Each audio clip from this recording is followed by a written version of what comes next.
Well, magandang umaga po sa bawat isa sa atin. Ating mga kapatirang nasa labas pa ay nanyayahan hong magsipasok upang tayo ho ay makapaghanda sa ating gawain ho ng pagsamba.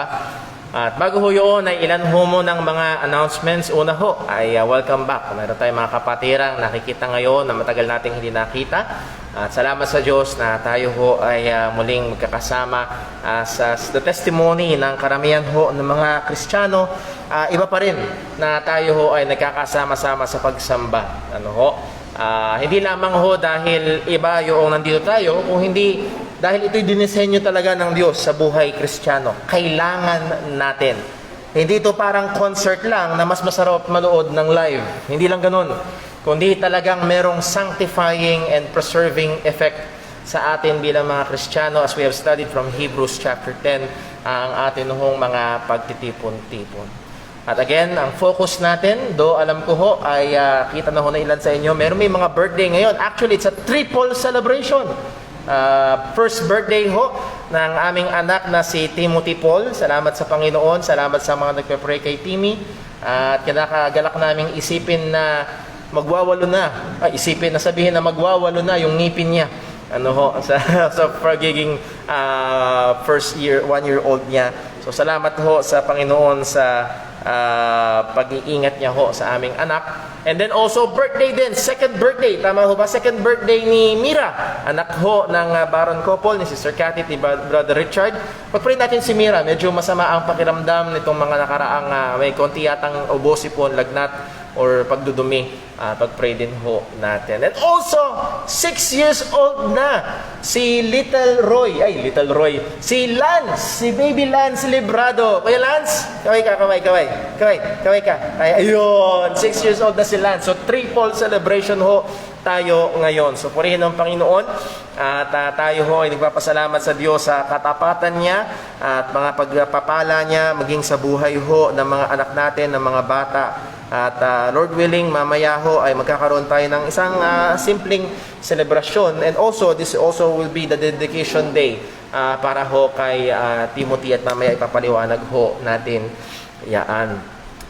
Again, gusto kong encourage ang bawat isa. Ngayon ho, hindi pa rin bumabalik na ibabalik yung ating mga home Bible studies, pero tuloy-tuloy yung ating mga pag-aaral. Pag Wednesday, alas 6 ng gabi, sa Facebook Live, meron tayong Time in the Word, and also pag Friday. Ngayon, medyo extra special ang Friday. Bakit ho? Sapagkat meron tayong prayer meeting na nangyayari. We call it prayer room. At kung kayo ho ay available, pag Friday evening, gusto ho namin kayo encourage. Even to make yourselves available.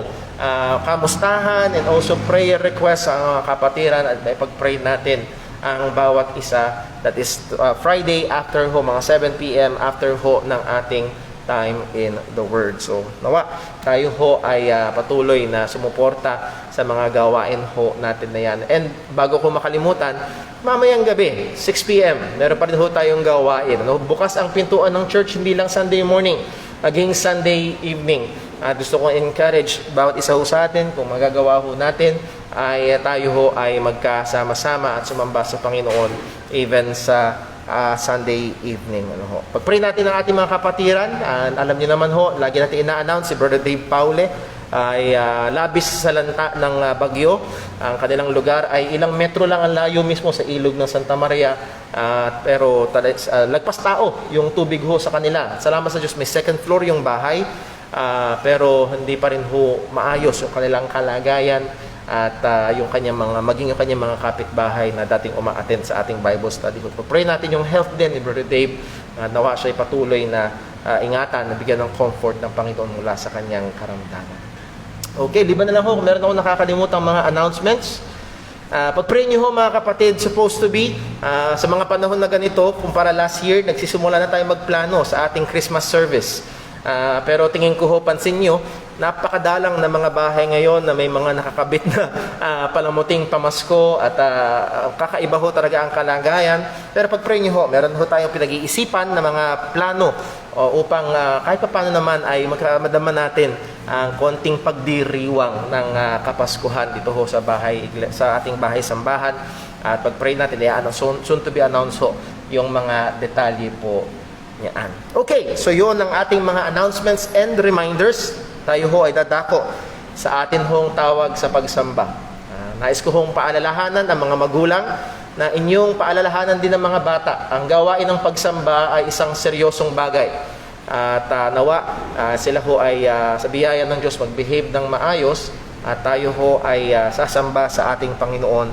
Dadako ho tayo sandali ng katahimikan upang manalangin sa Panginoon. Ito'y upang hingin ng tawad ang anumang mga kasalanan natin sa Kanya at hingin din ang gabay ng Panginoon upang ihanda tayo sa pagsamba sa Kanya. Tayo po ay manalangin.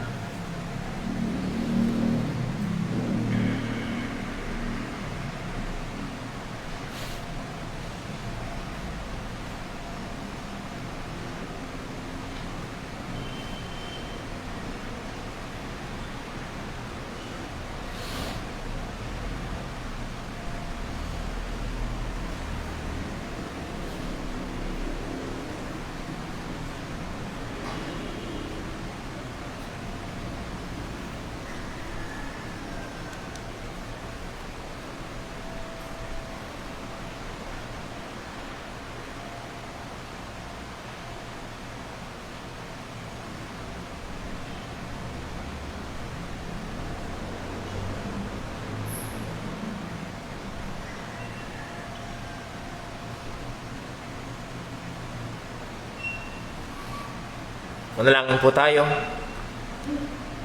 Panginoon naming Diyos, aming Ama sa langit, sa iyo kami ay tumatawag, humihingi ng iyong habag at biyaya.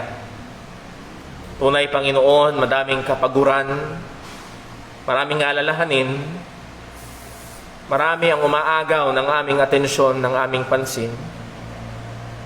Pero nawa, O Diyos, sa mga oras na ito ay tunay, tulungan mo kami na aming maituon ang aming puso't isipan sa iyo. Na hindi lamang basta pagpasok sa loob ng bahay-sambahan. Hindi lamang isang bagay na nakasanayan pag-araw ng linggo. Kundi, Panginoon, isang tunay na pagsamba. Tunay na pag-aalay ng aming mga sarili ng aming mga katawan, ang lahat na meron kami. Nawa masumpungan mo, O Diyos, hindi lang ang aming katawan, hindi lamang ang aming nguso ang naririto, kundi tunay ang aming puso ay ialay namin sa iyo.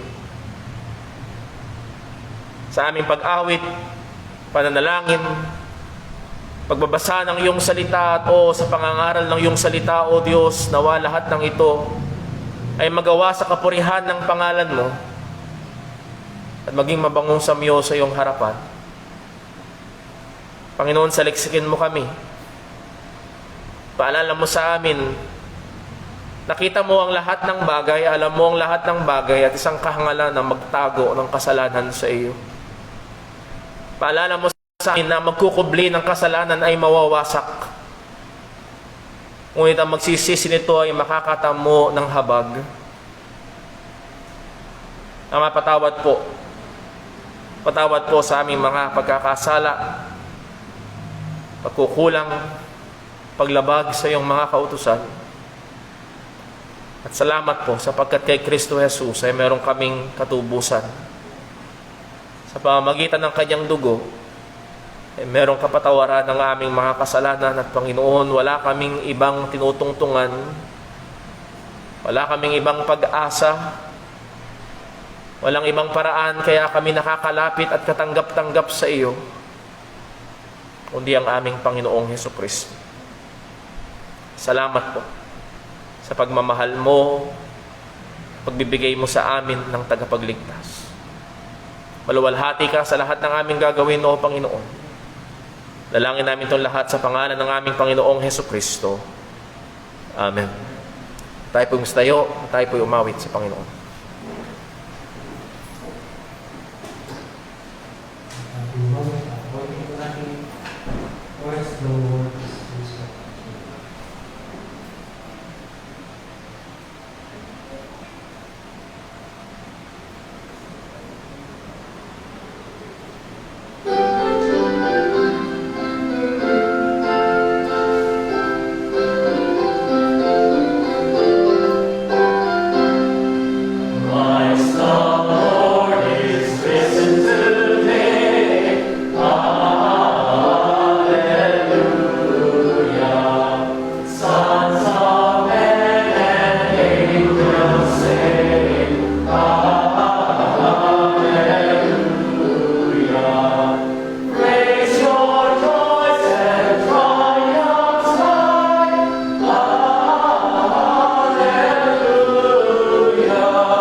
po kayo.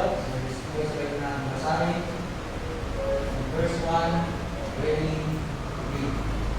Keep not thou silence, O God, hold not thy peace, and be not still, O God. For lo, thy enemies make a tumult, and they that take heed have lifted up the head.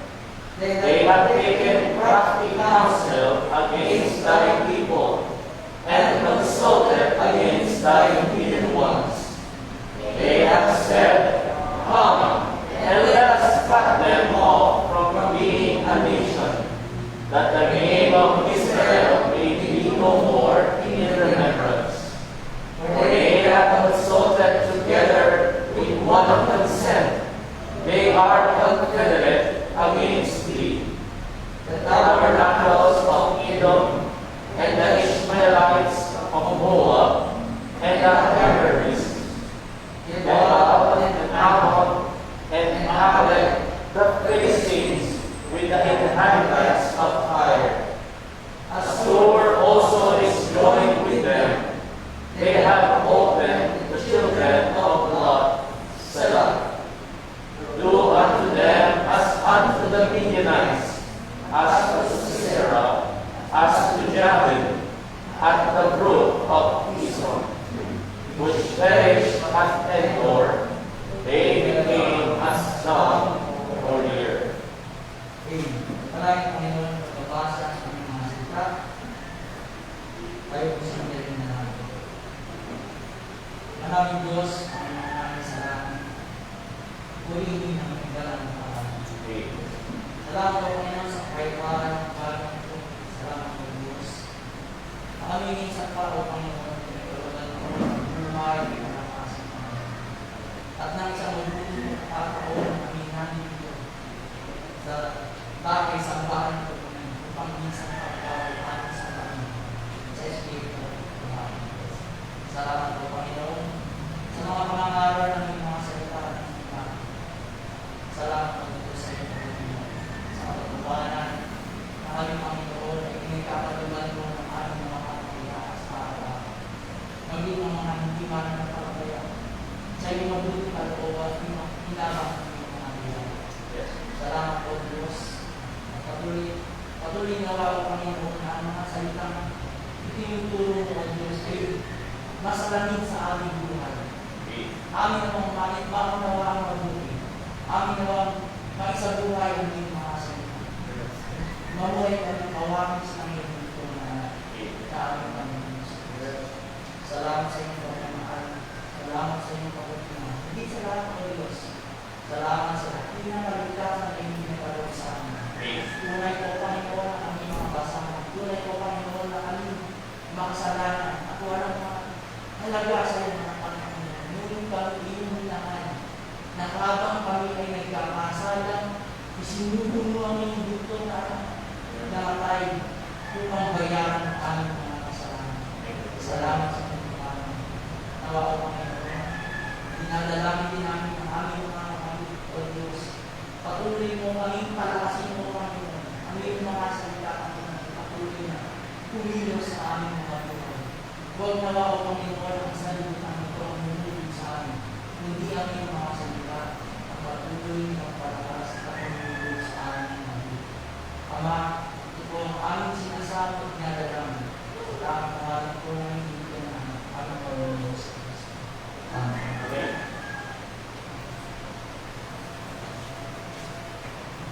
Pagkakataon sa mga pag-iwan kami ang buong Kristo.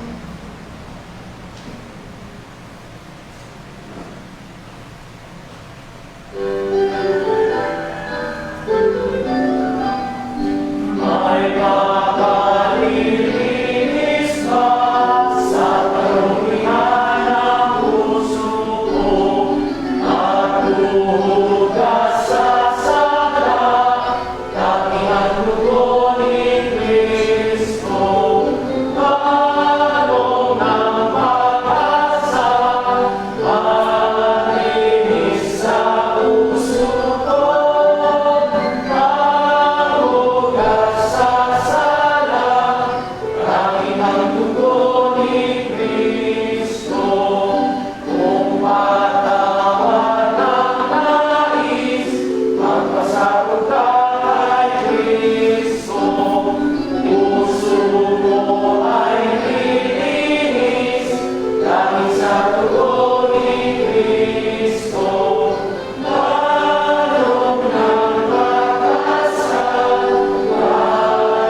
Sabi.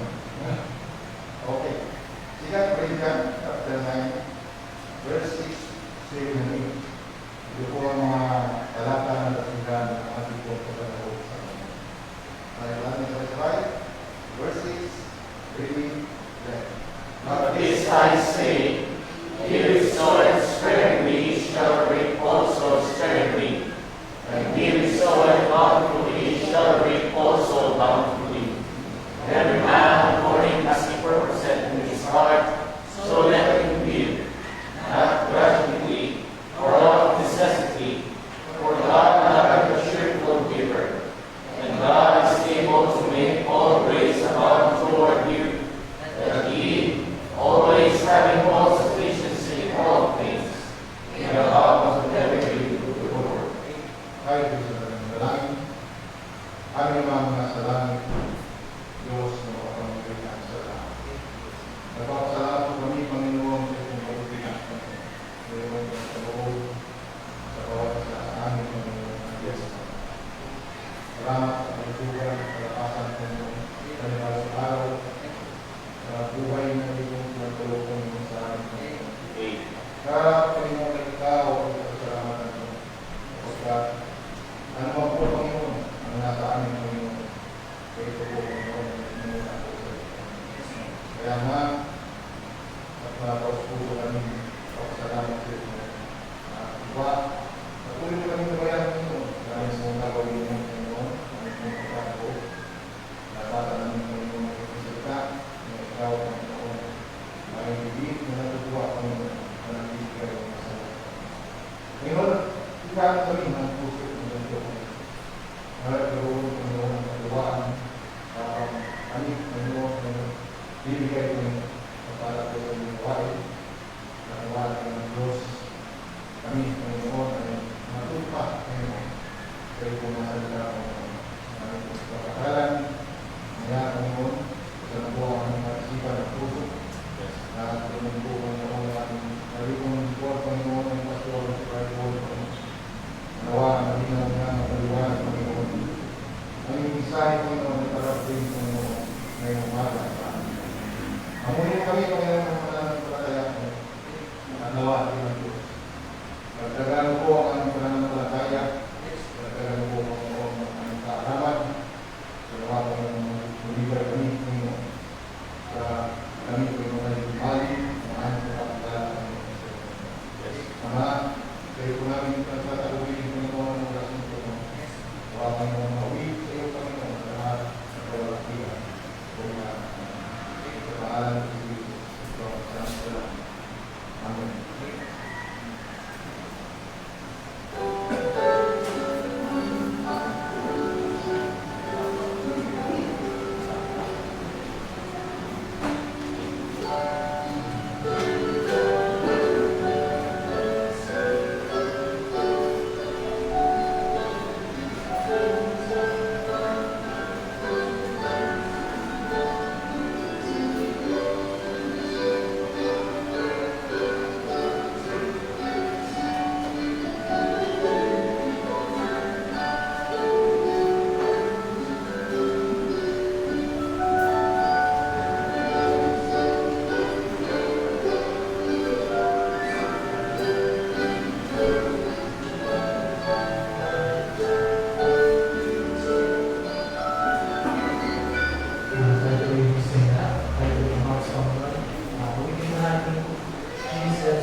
Purihin po ang pangalan ng Panginoon. Tayo dumako ho sa ating pag-aaral ng salita ng Diyos.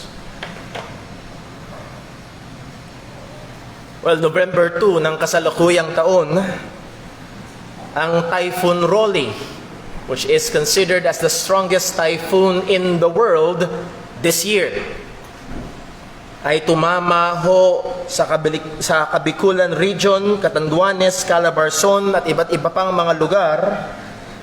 At ito ay nagdulot ng 17.5 billion na damages sa agrikultura at mga ari-arian. November 3, the next day, ay lumabas ang balita patungkol sa 10 nawawala. Ang 10 nawawala na ito ay hindi tinangay ng agos, hindi tinangay ng hangin, kundi mga 10 mayor na nawawala sa kanilang tungkulin. Na dapat ay nandun sila sa munisipyo o saan man sila ay naroroon upang gabayan, pangunahan, ingatan, protektahan ang mga mamamayan na kanilang sinumpaan na paglilingkuran. Alam natin kung gaano kahalaga ang kanilang mga tungkulin. Mahalaga ang mga tagapanguna, lalo na sa panahon na nahandoon ang mga trahedya at nahandoon ang mga mahihirap na kalagayan. Ang mga tagapanguna na ito ang siyang tinitignan para magbigay ng direksyon, mag-ingat, gumabay, at manggagalingan ng tulong sa mga oras ng pangangailangan.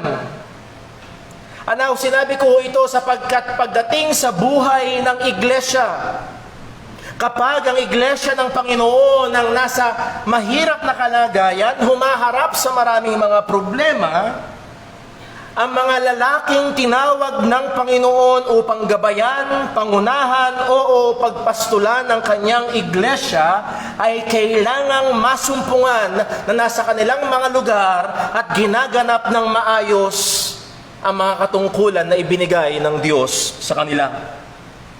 At itong mga taong ito, ang mga pastor sa iglesia ng Panginoon, ang binigyang pansin ni Pedro sa bandang dulo ng kanyang sulat para sa mga Kristiyano na dumadaan sa matinding pag-uusig at kahirapan. At dito, nais ko kayong anyayahan para sa ating pag-aaral ngayong umaga sa 1 Peter chapter 5. 1 Peter chapter 5 at babasahin ho natin verses 1 to verse 4. Tayo po magstayo para sa pagbasa ng salita ng Panginoon. 1 Peter chapter 5 verses 1 to 4. Kung sakaling wala ho kayong dalang Biblia at meron ng inyong katabi, pwede kayong makishare. Kung di naman po ay pakipakinggan niyo ho ang pagbasa ng salita ng Diyos. 1 Peter chapter 5 verses 1 to 4, ito po ang sabi ng Panginoon. The elders which are among you, I exhort, who am also an elder, and a witness of the sufferings of Christ, and also a partaker of the glory that shall be revealed.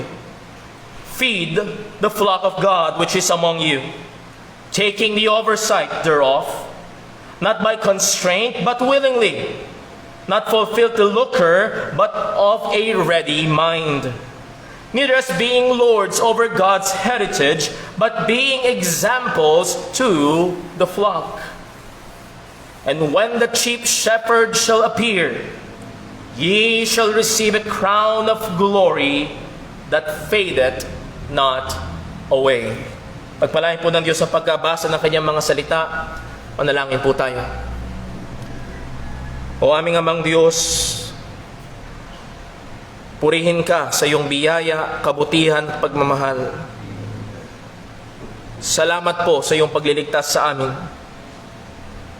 At salamat sa katotohanan na hindi mo lamang kami iniligtas, kung hindi kami ay inilakip mo sa iisang katawan. At kami ay nilagay mo rin sa mga lokal na iglesia upang gamitin ang iyong mga kaloob at ipaglingkod sa isa't isa sa paglilingkod namin sa iyo. At ikaw rin, O Diyos, ang naglagay ng mga manggagawa. O Panginoon, turuan at tulungan mo kami ngayon sa pag-aaral ng iyong salita. Hayaan mo ang iyong katotohanan ng patuloy na humubog sa amin sa wangis ni Kristo. Humamon sa amin pananampalataya at paglilingkod. Patuloy kaming mahubog at lumago sa aming pagtitiwala sa iyo. Ama, ingatan mo kami. Nawa sa lahat ng ito, walang ibang maitaas kundi ikaw lamang. Nawa, O Diyos, sa amin din pong hiling, magdalang habag ka. Kung meron mang naririto na hiwalay pa kay Kristo, iligtas mo po nawa sila. Lahat ng ito'y dalangin namin sa pangalan ng aming Panginoong Hesukristo. Amen. Maaari po magsiupo ang bawat isa. Ito ho ang ating pinakamensahe ngayong umaga. The church needs their God-given pastors to fulfill their God-given duties faithfully. Ang iglesia ay nangangailangan ng mga pastor na ibinigay ng Diyos na tupdin ang mga kaukulang responsibilidad na ibinigay sa kanila ng Panginoon ng may katapatan. Gusto ko lang maalala natin na ang sulat na ating binasa, ang 1 Peter, ay isinulat para sa mga Kristiyano na dumadaan sa matinding mga kalagayan. Handon ang pag-uusig dahil sa kanilang pananampalataya. Ang letter na ito ay pinorpos ni Pedro upang maging circular letter. Ang ibig sabihin ng circular letter, ito ay iikot sa iba't ibang mga iglesia. Sabi nga niya sa 1 Peter chapter 1 verse 1, ang mga sinulatan niya ay ang mga Kristiyanong nagsisikalat sa Pontus, Galatia, Cappadocia, Asia, and so pag-aaral natin yung Asia dyan na hindi ang Asia na kontinente, kung hindi a place in modern day Turkey and Bithynia. So ito ay iba't ibang mga lugar na kinakalagyan ng iba't ibang mga Kristiyano at higit sa malamang nandun ng iba't ibang mga lokal na iglesia at sila'y nandoon dahil sa pag-uusig na kanilang kinalagyan o nararanasan. At hindi lamang ito meant to be a circular letter, kung hindi ang disenyo nito ay basahin. Kagaya ng binasa natin ngayon sa pakinig ng mga mananampalataya. Ito'y babasahin ng higit sa malamang ng mga pastor ng iglesia. At ito'y kailangang mapakinggan ng buong iglesia ng ating Panginoong Hesukristo. At kagaya nga nung palagi nating sinasabi, pinapaalala, ito ay sulat para sa mga Kristiyanong dumadaan sa matinding pag-uusig. Sa chapter 1 verse 6, ang sabi ni Pedro, they are in heaviness through manifold temptations. Nasa kabigatan ang kanilang kalagayan. Hindi joke, ito ay delikadong kalagayan. At ang sabi ni Pedro, manifold temptations or trials. Patong-patong, madaming klasing mga pagsubok ang kanila o paghihirap ang kanilang pinagdaraanan. At dahil dito, si Pedro ay nagbigay ng maraming mga instruksyon at encouragement sa mga Kristiyanong ito upang sila maging sa gitna ng matinding pag-uusig at pagdurusa ay patuloy na mamuhay sang-ayon sa kalooban ng Panginoon. Pinaalala ni Pedro na sila ay mga taong hinirang ng Diyos, mga taong ipinanganak na muli ng Diyos sa isang buhay na pag-asa. Binigyan sila ng panuntunan ni Pedro na kung paano sila dapat ay merong handang pag-iisip at patuloy na habulin ang kabanalan ng buhay. As Peter had said, be ye holy. As God had said, be ye holy, for I am holy. Binigyan sila din ng direksyon ni Pedro na kanilang dapat pakanasain ang salita ng Diyos na kagaya ng mga bagong panganak na sanggol. Pinaalala ni Pedro sa kanila na sila ay mga piniling tao ng Diyos, mga tao na pagmamay-ari ng Panginoon sa pamamagitan ng pagtubos ng ating Panginoong Kristo, at dahil dito sila ay dapat mamuhay sa isang paraan na nagbibigay luwalhati sa Diyos at mabuti sa pananaw ng mga tao sa paligid, oo, lalo na sa pananaw ng mga hindi mananampalataya. Tinuruan sila ni Pedro na dapat sila'y mamuhay sa isang paraan na naobserbahan ng mga hindi Kristiyano at ito'y maging pabango at maging palamuti sa Ebanghelyo, maging sa gitna ng lipunan, sa lugar ng trabaho o maging sa loob ng kanilang tahanan. Kanyang binigyan ng instruksyon ng mga mananampalataya na sila'y maging handa sa pagbibigay depensa sa pananampalataya, lalo na kung merong kumestyon sa kanilang pananampalataya sa ating Panginoong Hesukristo. Pinaalala niya na sa mga Kristiyanong ito na ang pangunahing halimbawa sa pagdurusa ay walang iba kung hindi ang ating Panginoong Hesukristo, na siya mismo ay dumaan sa mga pagdurusa sa isang matuwid. Si Jesus ay pinanatili ang kanyang katwiran habang dumaraan sa pagdurusa. At mga nakaraang Sunday, pinag-aaralan din natin na kung saan sinabihan ni Pedro ang mga mananampalataya na ibuhay ang kanilang buhay dito sa lupa na nakatingin, naghihintay sa muling pagbabalik ng ating Panginoong Hesukristo. And last Sunday, tinapos natin yung pag-aaral sa 1 Peter chapter 4 na kung saan sinasabihan ni Pedro ang mga Kristiyano na dapat sila ay may kaisipan na handa sa pagdurusa at nakatingin kay Kristo at umaasa sa soberanong Diyos sa gitna ng kanilang pinagdadaanan. So far, ang lahat ng mga instruksyon na ito, ang lahat ng mga paalala na ito, mga encouragement na ito ay binigay ni Pedro para sa lahat ng mga mananampalataya. At isang magandang bagay na tayo ay matuto at ating isabuhay ang mga katotohanan na ating napag-aaralan. Pero narito, si Pedro ay ngayon nagbigay atensyon sa isang partikular na grupo ng mga tao, particularly ng mga kalalakihan. Walang iba ito kung hindi ang mga lalaki na tinawag ng Diyos at binigyan ng katungkulan ng Panginoon na pangunahan, protektahan, gabayan ang mga mananampalataya, ang kanyang iglesia, lalo na sa panahon ng mga kahirapan at pag-uusig.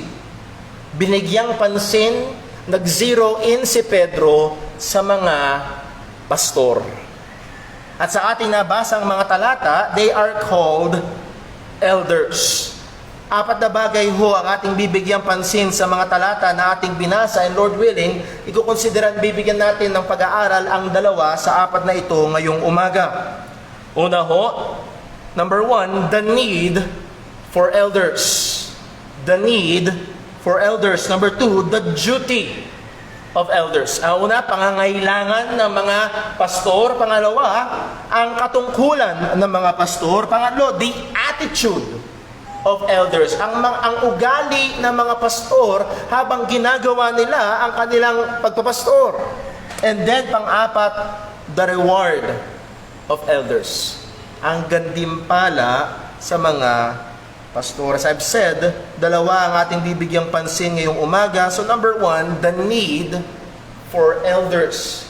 The need for elders. Sabi sa chapter 5, verse 1, the elders which are among you, I exhort. Now, meron isang mahalagang impormasyon na kailangan nating bigyang pansin na nawawala sa English translation ng King James Version, which is the word sa Greek is the word oon, which is a conjunction na ito ang ibig sabihin sa English ay therefore. Kaya sa ESV, pag binasa nyo, nandun yung word na so. Sa ESV, nandun yung word na kung hindi kakamali ng tanda, wherefore. Ito ay conclusive word. So kung ito ay isang conclusive word, ito ay may kinalaman sa mga nakaraang mga salita.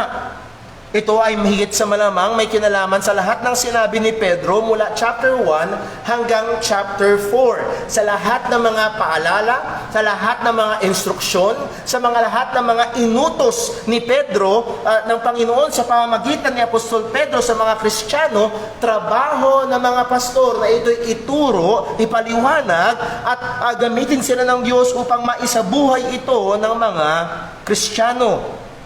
Or, to be more specific, yung word na therefore ay higit sa malamang tumutukoy dun sa mas malapit, which is coming from chapter 4, verse 17.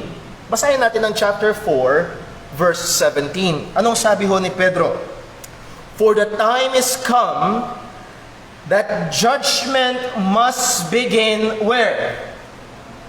At the house of God. At ang pagkakagamit ho ni Pedro dyan sa tahanan ng Panginoon, walang iba, pumapatungkol sa iglesia ng Panginoon. Ito'y pumapatungkol sa church ng ating Panginoong Jesucristo. And if you remember ang ating pag-aaral last Sunday, yung word na judgment dyan does not pertain to eternal punishment, to condemnation, but rather pertaining to purging, paglilinis, or sanctification. At yun ang ginagawa ng persecution sa church. Kapag dumaranas ng pag-uusig, kapag dumaranas ng mga kahirapan ang iglesia ng Panginoon, nalilinis. Yung mga naglalaro lang ng Kristyanismo, hindi nila isusugal ang kanilang buhay. Yung mga hindi totoong Kristiyano, iiwan nila ang pananampalataya, nililinis ng pag-uusig ang iglesia ng ating Panginoong Hesukristo. At ito'y ginagamit ng Diyos para ang mga Kristiyano ay patuloy din namang lumago. Hindi ba natin naaalala ang sabi ni James, count it all joy when you fall into diverse temptations. Kapag dumarating ang maraming mga problema, kapag dumarating ang maraming mga pagsubok, pag dumarating ang persecution sa buhay ng Kristiyano, ay believer can genuinely call it or count it as joy. Why? Because we know na ito'y gumagawa para tayo ay itulak sa paglago, sa pagtitiwala. Mas lalo tayong natututong manalangin, mas lalo tayong natututong umasa sa Panginoon. At yun ang tinutukoy dito ni Pedro, that judgment must begin at the house of God.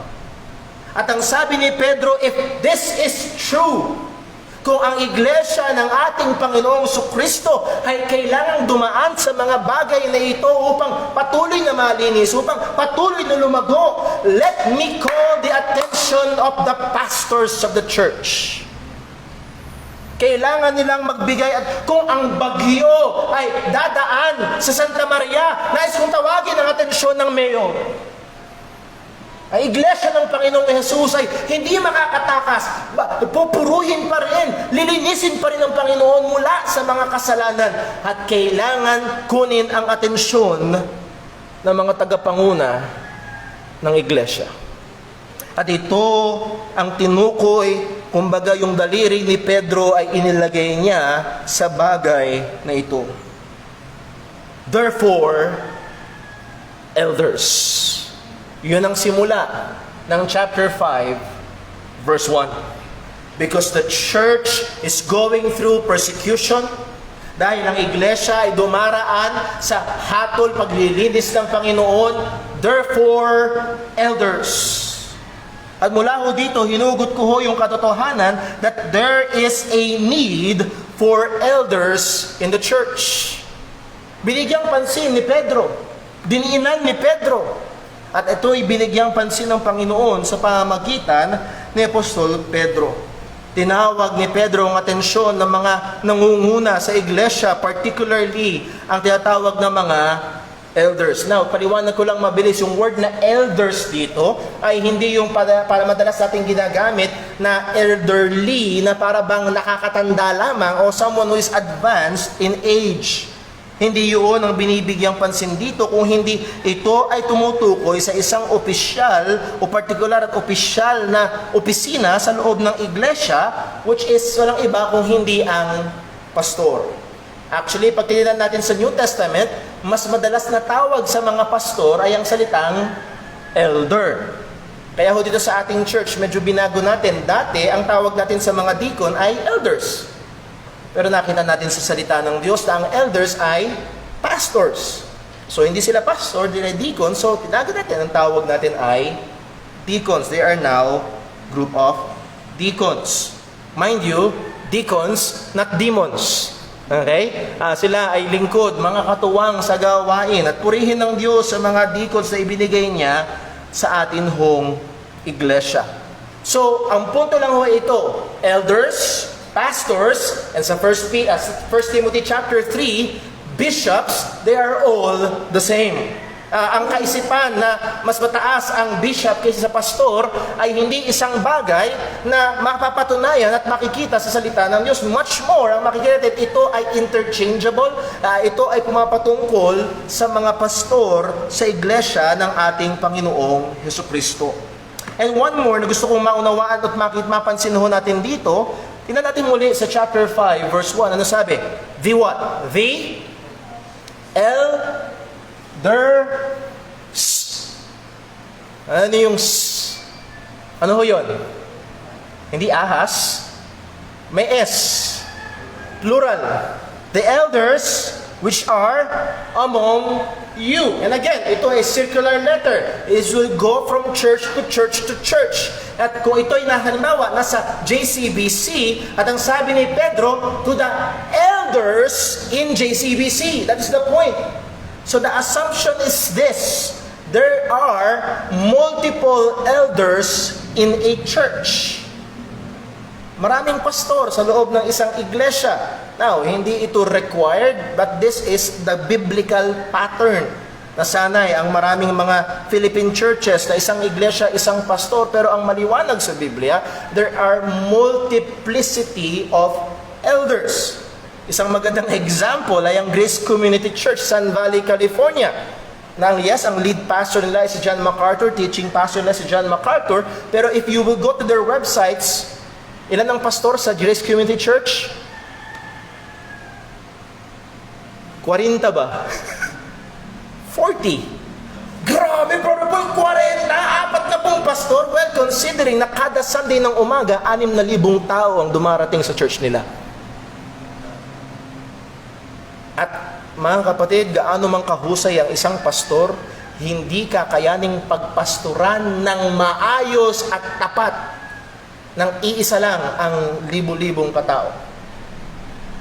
So wala ho tayo sa panahon ngayon para i-consider yung benefits nito, pero ang gusto ko lang hong puntuhin na ito, it is a biblical pattern for a church to have multiplicity of elders.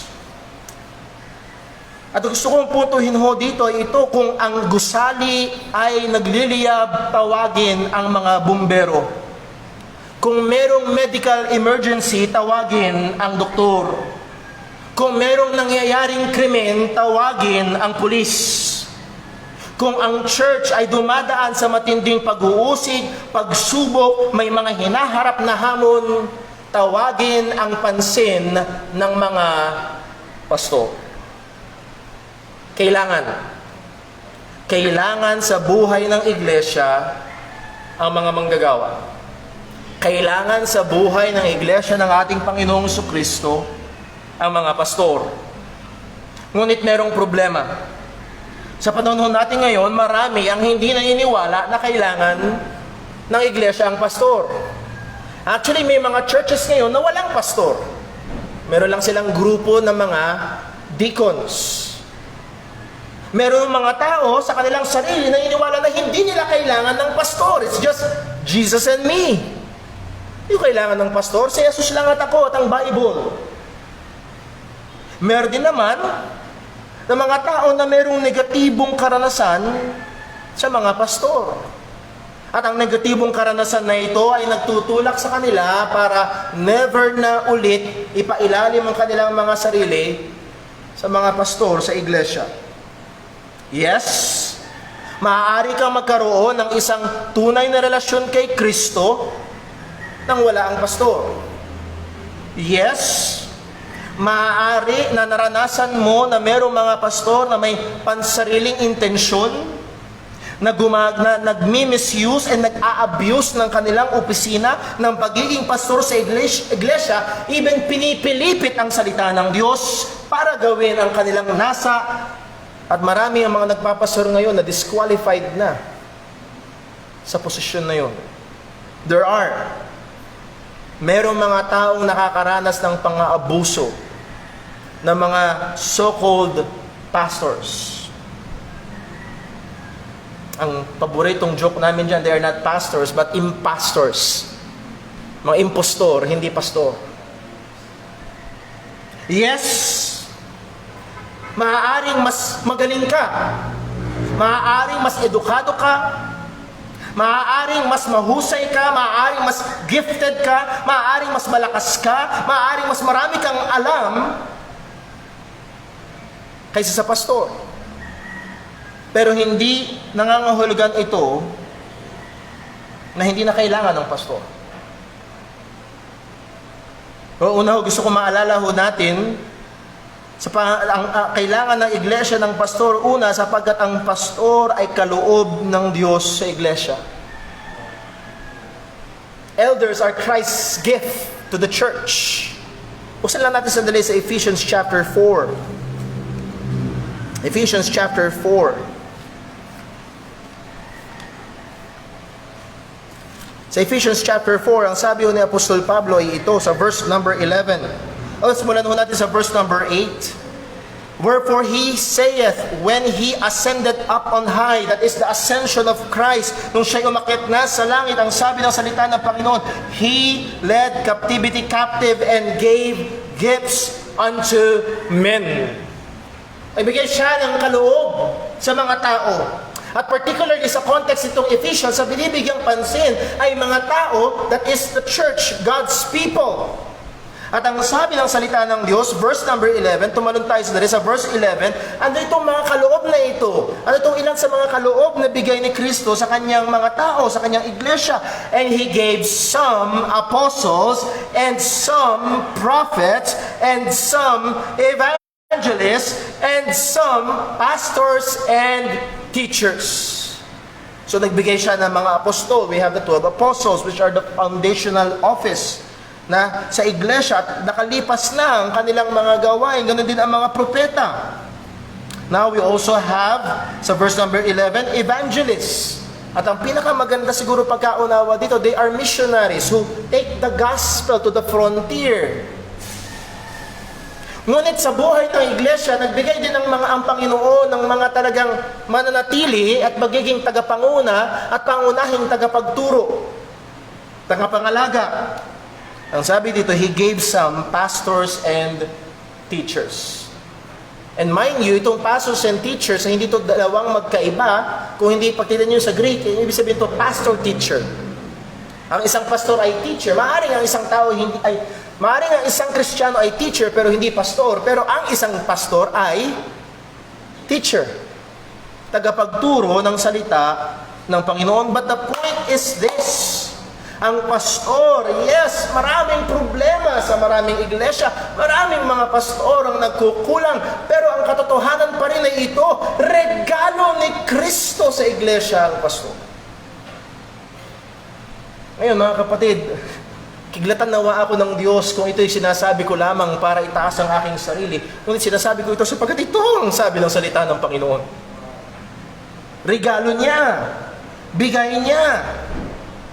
At si Kristo, ang Diyos sa kanyang walang hanggang karunungan at matinding pagmamahal sa iglesia, ay nagbigay ng mga pastor sa kanyang iglesia. So hindi ito mali.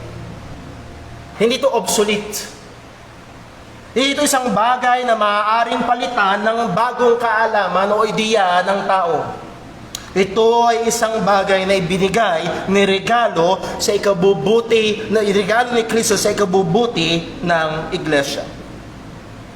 And also, they are not just God's gift to the church, they are also Christ's tool to the church.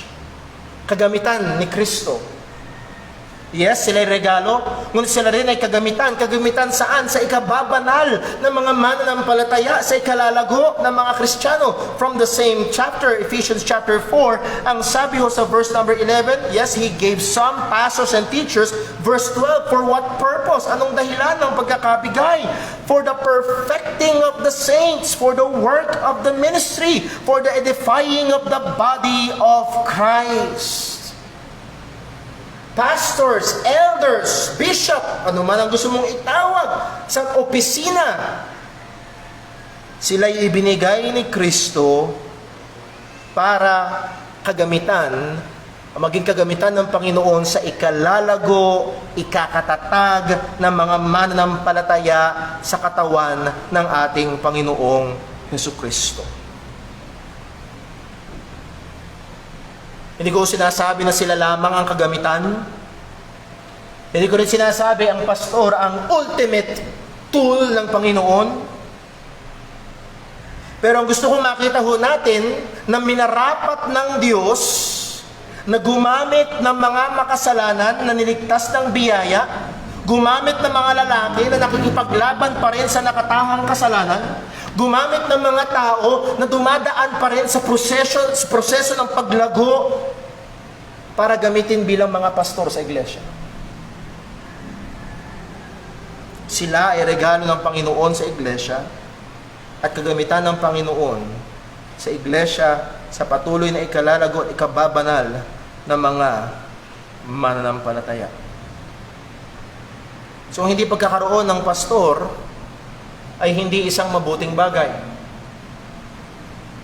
Ang hindi pagkakaroon ng pastor ay hindi pagkakaroon at ng kaloob ng Diyos at pagiging absent ng isang paraan na kung sa binigay ng Diyos, sa katalinuhan ng Diyos, binigay niya sa ikalalago ng mga mananampalataya.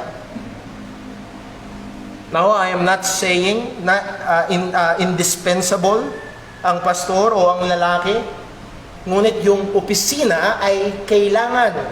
Sabi nga ho ni Apostol Pablo, kung hindi niya iingatan ng kanyang sarili, kung hindi niya didisiplinahin ng kanyang sarili, he himself can be a castaway. Pwede siyang isang tabi. So the man himself is not indispensable, but the office is necessary. Kailangan, the need for pastors. Lalo na kung ang iglesia ay humaharap sa maraming mga pagsubok. Kung ang iglesia ay naghahangad na gawin ang misyon na luwalhatiin ng Diyos at gawing tagasunod ni Kristo ang maraming mga nasyon, kailangan ang mga manggagawa na ibinigay ng Panginoon sa iglesia. Ang iglesia na ang ating Panginoong Kristo nung panahon ni Pedro ay humaharap sa isang dakilang hamon. Oo, sa isang matinding pag-uusig. And they need their pastors. O mga kapatid, wag sana nating isipin na ang mga iglesia ngayon, lalo na sa kultura natin o sa sitwasyon natin, Paul, ang church ngayon ay hindi inuusig, ang church ngayon ay maganda ang kalagayan. Well, actually, isa yun sa mga dahilan kung bakit kailangan ang mga tapat na mga manggagawa. Kung ang iglesia ng ating Panginoong Kristo ng panahon ni Pedro ay humaharap sa matinding hamon ng mga pag-uusig, alam niyo, isa sa napakatinding hamon sa mga iglesia sa panahon natin ngayon, alam niyo kung ano? Hindi pag-uusig, ang pagiging komportable. Komportable! Walang tumutugis sa'yo, walang mag-aaresto sa'yo, at sa sobrang komportable ng buhay Kristiyano, maraming mga mananampalataya ang nagpapabaya. Walang panahon na walang hamon sa buhay ng iglesia. Walang panahon na walang maling doktrina na kailangang bantayan. Walang panahon na hindi inaatake ang ebanghelyo. Walang panahon na hindi dumadaan sa iba't ibang mga problema ang mga miyembro ng iglesia. Walang panahon na walang pagsubok. Kaya walang panahon na hindi kailangan ang mga manggagawa. The need for pastors. I hope you see the need. And I'm saying this, mga kapatid, again, not just to elevate my office. Pero kung hindi, Lord willing, we need more pastors. Kagaya ng sinimulan ko kanina, the multiplicity of elders ay isang napakaganda at dinisenyo ng Panginoon sa isang iglesia. Lord willing, mula sa ating church, tumawag pa ng 1 o 2 o 3 o 4 na mga kapastoran. Mga kapatid, hindi maliit ang gawain, hindi ko konti ang gagawin. Kailangan pa natin ng mga dagdag na tagapanguna, tagapagbantay, tagapagpakain ng salita ng Diyos sa iglesia. At loobin nawa ng Panginoon na mula sa iglesyang ito, loobin nawa ng Panginoon mula sa mga kalalakihan sa iglesyang ito, Tumawag pa ang Panginoon. Why? Because there's a need. Kung hindi man magpastor dito, kasama natin, tawagin ng Panginoon na magpastor sa ibang mga lugar, sa ibang mga iglesia. There is a need of faithful men who will do the duty faithfully. Ang sabi ho, balikan natin sa chapter 5 verse 1, ang sabi ho ni Pedro, the elders which are among you I exhort. Tinawag niya ang pansin. Ang sabi ni Pedro, he exhort them. Kanyang sinasabihan, kanyang pinapaalalahanan ang mga pastor na ito at nagsabi siya ng ilang mga batayan, paano niya nagawa ito? Saan nang galing ito? Sabi ni Pedro, who am also an elder. Pastor din ako. Ay isa sa madalas yung mababasa sa mga komentary, isang kapansin-pansin, hindi ipinurunta ni Pedro, apostol ako. Nilagay sa unahan ni Pedro, ako ay isa ring pastor. Ako ay nag-aalaga din ng mga tupa. Ako ay gawain ko rin ito. Alam ko ang aking sinasabi at tinatawag ko ang inyong pansin, who am also an elder and a witness of the sufferings of Christ. Saksi rin ako sa pagdurusa ng ating Panginoong Hesukristo. Hindi lang ba siya basta saksi, siya kasama rin, dumaranas din ng mga pagdurusa alang-alang sa pangalan ni Kristo. And then also a partaker of the glory that shall be revealed. Andun ang pag-asa. Sa kabila ng kahirapan ng gawain, ng pagiging manggagawa, nahandoon ang katotohanan na siya'y kabahagi sa kaluwalhatian na ipinangako ng ating Panginoong Hesukristo. Nandoon ang pag-asa kay Kristo. Ang sabi ho ni Pablo sa isang kamanggagawa na si Timoteo, sa 2 Timothy chapter 2 verse 12, if we suffer, we shall also reign with Him. Nandoon na nagdurusa, at kung nagdurusa para kay Kristo at dahil kay Kristo, nandun din naman maghahari kasama ni Kristo. O gaya nung sabi ko kanina, we need more pastors. Pero hindi ho pwede maglagay tayo ng sign dyan sa labas, wanted pastors. Qualification number 1, dapat pogi. Pleasing personality, hindi nakaka-offend, laging nakangiti, magaling magpatawa. Well, baka sa ABS-CBN ka kailangan at hindi sa iglesia. Ay, wala palang ABS-CBN. GMA. Nevertheless, mga kapatid, hindi maglalagay tayo ng senyales dyan, wanted pastors. Kundi ang panalangin natin ay tumawag pa, pray ye therefore the Lord of the harvest, they will send forth laborers to His harvest. We need more laborers. If I may encourage ang mga kabataang kalalaki, o mga kalalakihan dito, maaaring isa ito sa iyong ikonsidera. Ikaw ba'y tinatawag ng Panginoon sa pagpapastor? Now, I'm not saying na kung gusto mo maglingkod, pastor agad. I'm not saying na nandun yung passion mo sa salita ng Diyos, pastor agad. Maaaring ikaw ay binigyan ng gift, but hindi ka tinawag sa pagpapastor. Pero kung nandoon ang panawagan ng Panginoon, I hope and pray na tumawag pa ang Diyos. Kung maaari mula sa bahay-sambahan natin ito. Tumawag pa nawa ang Panginoon. Well, number 2, hindi lamang the need for elders, but we also see the duty of elders. The duty of elders. Ang sabi niya sa verse number 2 hanggang verse 3, feed the flock of God which is among you, taking the oversight thereof, not by constraint, but willingly, not for filthy lucre, but of a ready mind. Neither being lords over God's heritage, but being ensamples to the flock. So mula ho sa dalawang talatang ito, we can see 3 particular duties of the pastor or the elder. Number 1, the duty to feed. Number 2, the duty to oversight or exercise oversight. And number 3, the duty to be a pattern. Ang pagpapakain, ang pagmamasid, pagbabantay, at pagiging huwaran o pagiging halimbawa. So tingnan natin yung una, the duty to feed. Ang sabi ho ni Pedro, tinawag niya ang atensyon ng mga kapastoran, the elders among you, I exhort. What is the exhortation? Number 1, feed the flock of God. That word feed is the Greek word for maino. Nang ibig sabihin, ito rin yung ginamit ni Jesus sa John chapter 21 verse 16 nung sinabi niya kay Pedro, feed my sheep. Ang ibig sabihin ng poimaino ay to feed, to tend, to keep, to take care. Or in one word, to shepherd. Pagpastulan. Or sa lengguwahe, sa church, pagpastoran. Doon galing yung word na pastor. Pagpastoran ng mga angkawan ng ating Panginoon na nasa inyo. Well, take note, ang pagpapastoran nila ay hindi yung kawan na nasa ibang lugar. At uso ho yan sa maraming mga kapastoran ngayon. May mga satellite churches. Yung pastor ay nasa Maynila, may satellite church siya sa ibang lugar, hindi naman niya inaalagaan. Feed the church of God which is among you.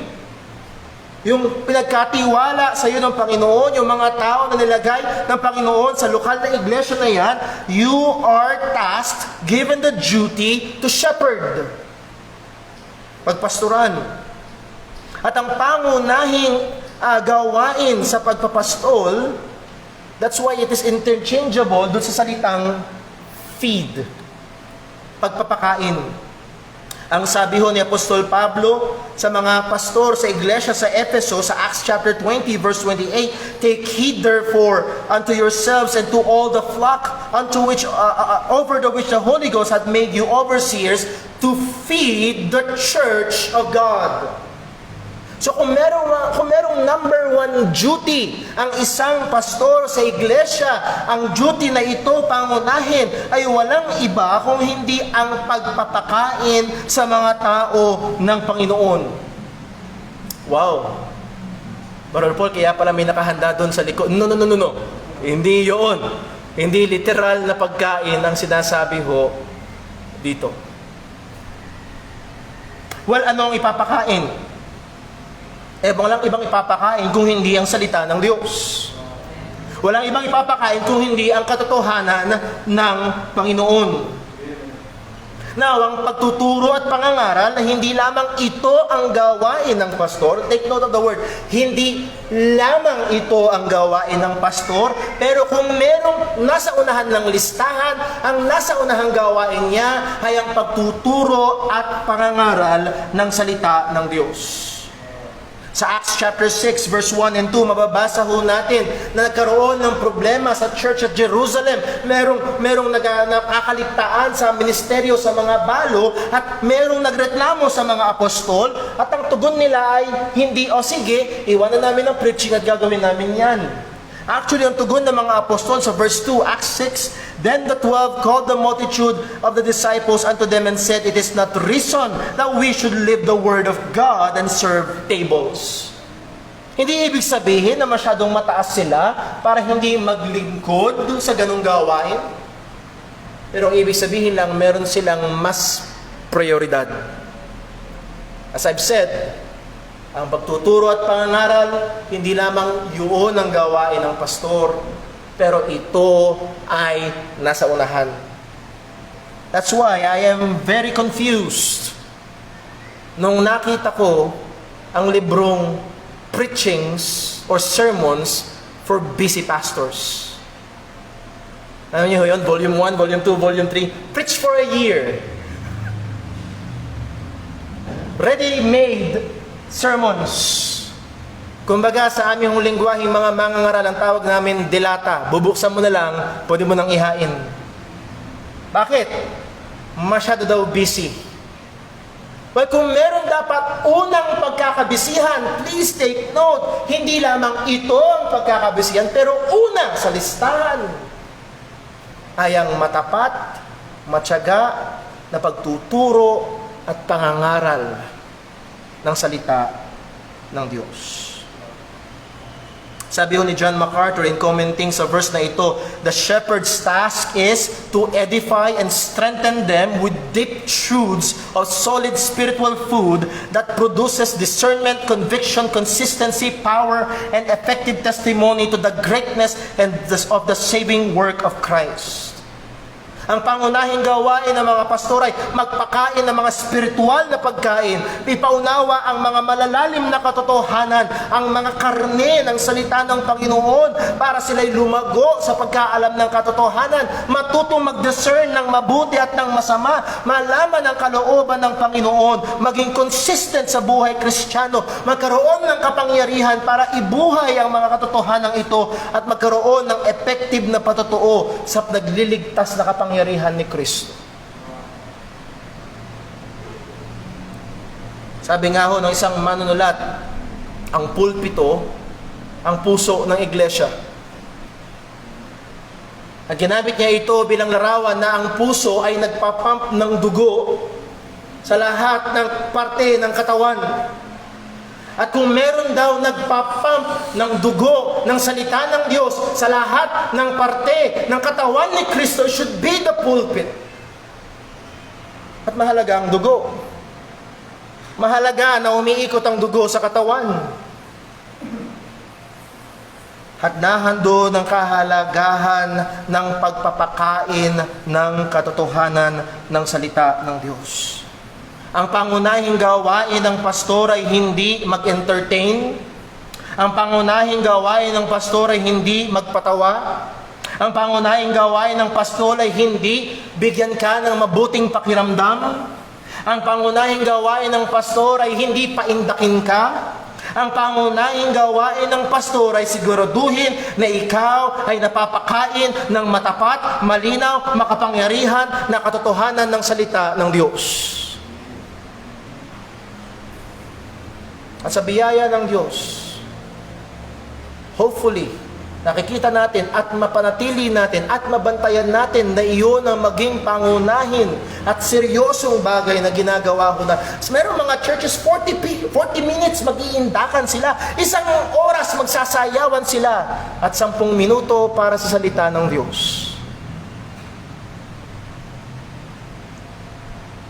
Nandoon ang pangunahing pangangailangan ng pagtuturo ng salita ng Panginoon. And again, when I say pagtuturo ng salita ng Diyos, I'm not pertaining to just quoting verses. Madaling mag-quote ng verse. And unless you don't know, kahit si Satanas nagko-quote ng verse.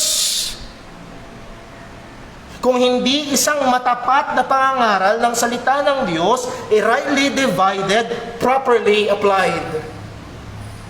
Tamang pag-handle ng salita ng Panginoon. Ine-expound. Na pag binasa ang salita ng Diyos, ang ibibigay sa mga tao ay ang mensahe ng salita ng Diyos, hindi yung clever idea ng mga ngaral. Hindi yung tradisyon, kundi ang katotohanan. Feed the flock of God. Sabi ho ni Pablo kay Timoteo,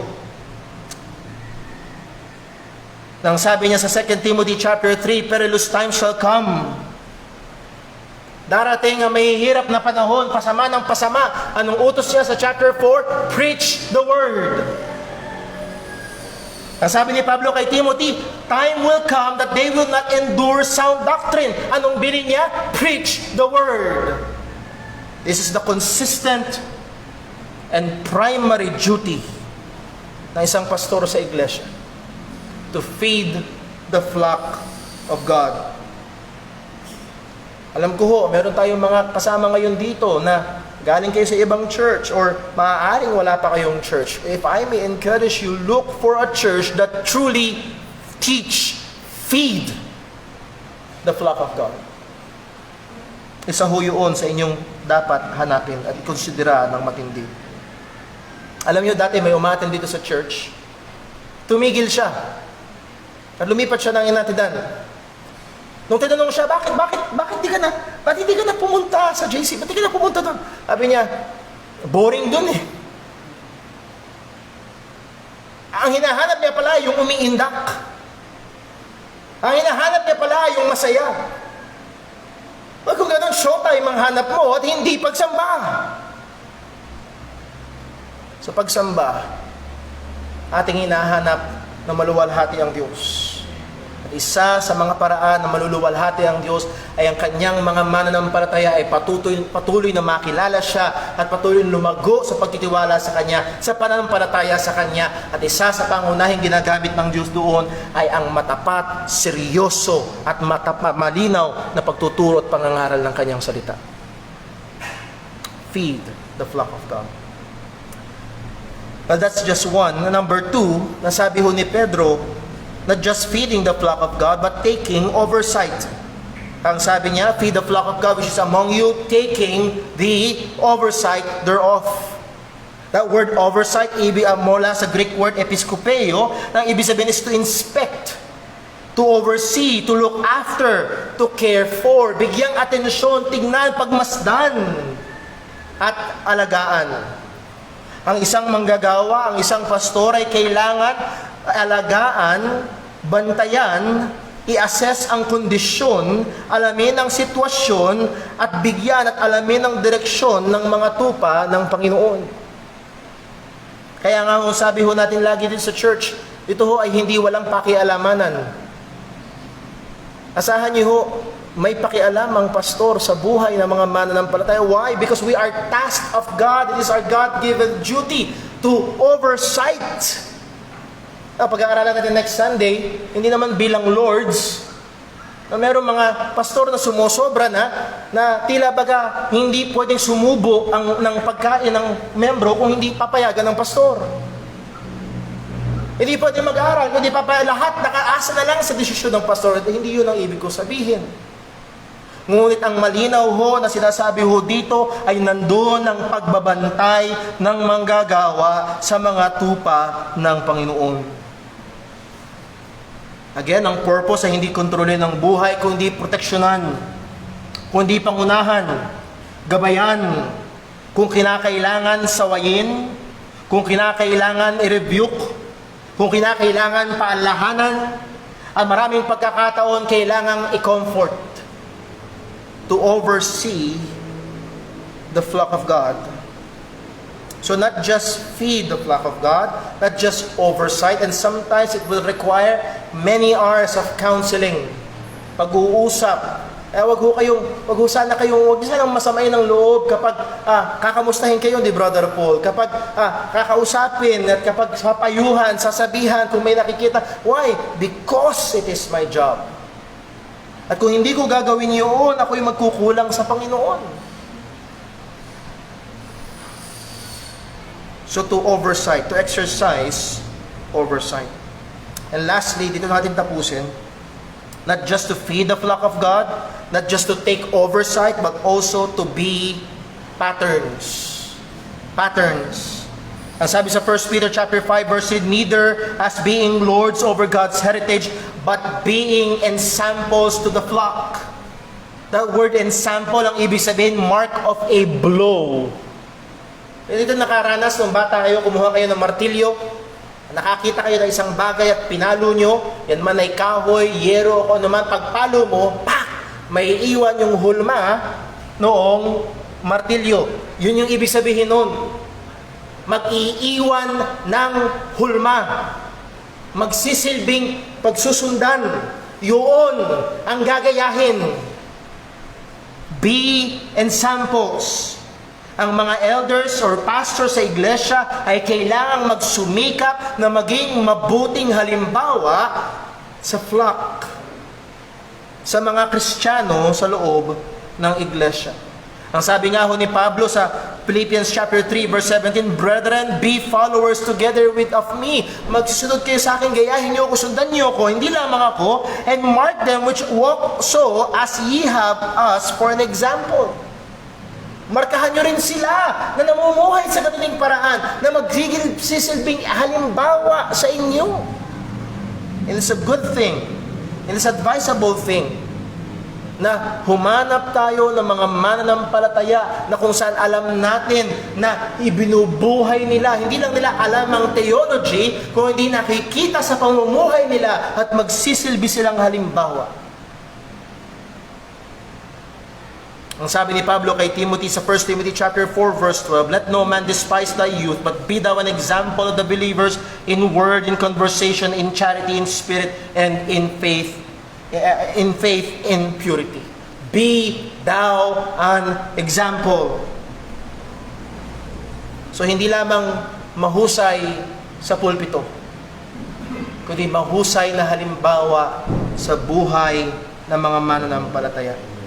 O mga kapatid, habang hinahanda ko mensaheng ito, kailangan ko aminin sa inyo na mas gusto ko sanang akong nahandyan at nakikinig at pinapaalalahanan ng mga katotohanan ito. At kailangan ko na maging mas tapat pa, na maging mas mahusay pa, na maging mas masidhi pa sa pagtupad ng mga katungkulang ito.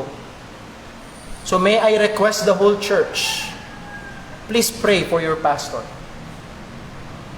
Hindi ho Superman si Brother Paul. Medyo magkatawan kami ni Superman. Hindi ho Superman si Brother Paul.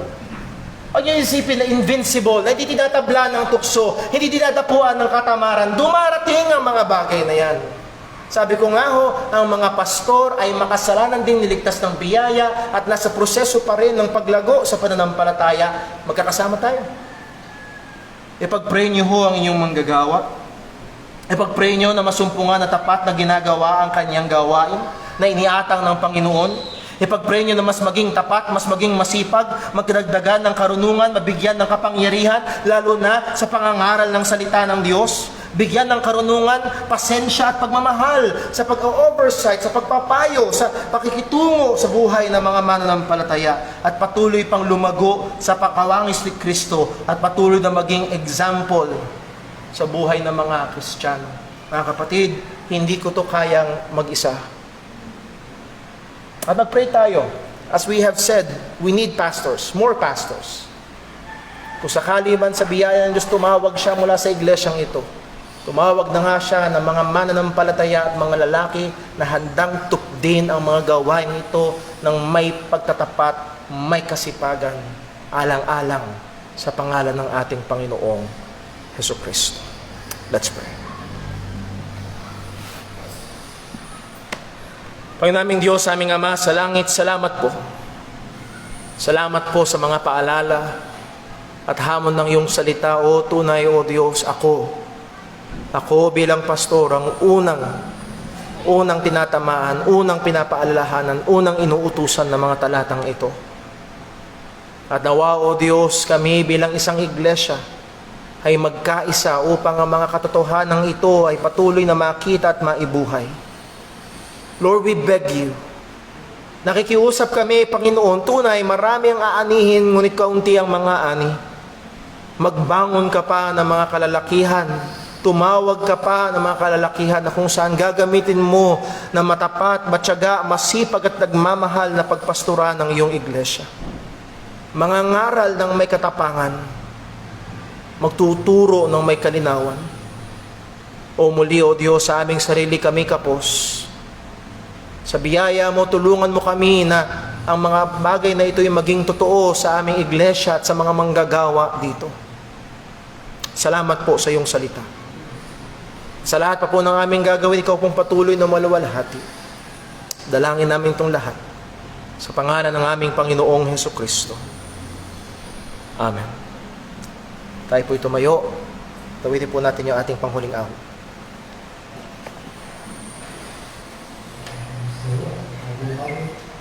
Awitin po natin amazing words.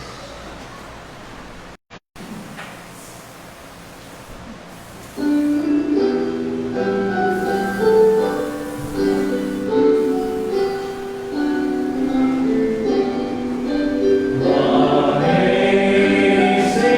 grace, how sweet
Sandali lamang po.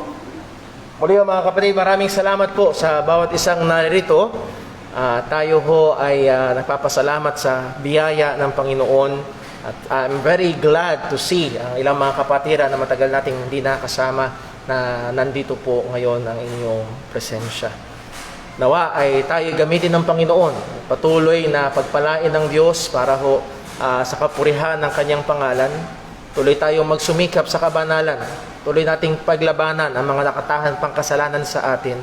At nawa anumang gawain ng ating mga kamay, pagpalain ng Diyos, saan man tayo mga paroon, ay patuloy nating ibuhay ang ating mga pananampalataya kay Kristo. Tayo po ay tapos na sa ating gawain. We are now dismissed. Pero, kagaya na nakikita niyo ho, may something nakakaiba doon sa likod. Ayan. Magre-resume ho, hindi gawain. Magkakaroon tayo ng simpleng thanksgiving and dedication. At pinlano namin mag-asawa. Hindi talaga namin ito in-announce dahil hindi kaya sa sitwasyon ng ating church, yung size ng mga tao. So, alas 12 ho, ay magre-resume ho tayo dito sa loob. Pero magse-set up ho yung catering ho dito ng mga mesa. Ang pakiusap ho natin ay i-maintain ang ating physical distancing. So yung iba ho, maaaring lumabas muna habang nagsiset up ho dito. And then 12 po, babalik tayo dito for our Thanksgiving and dedication. And then kakain tayo. Kung okay lang sa inyo. Ngayon, kung ayaw yung kumain, okay lang. Hindi, Brother Paul, dito lang kami. Okay ho. So meron mga mag-aayos at so break. Dismiss na ho tayo. God bless po. I love you all. Ingat po tayong lahat.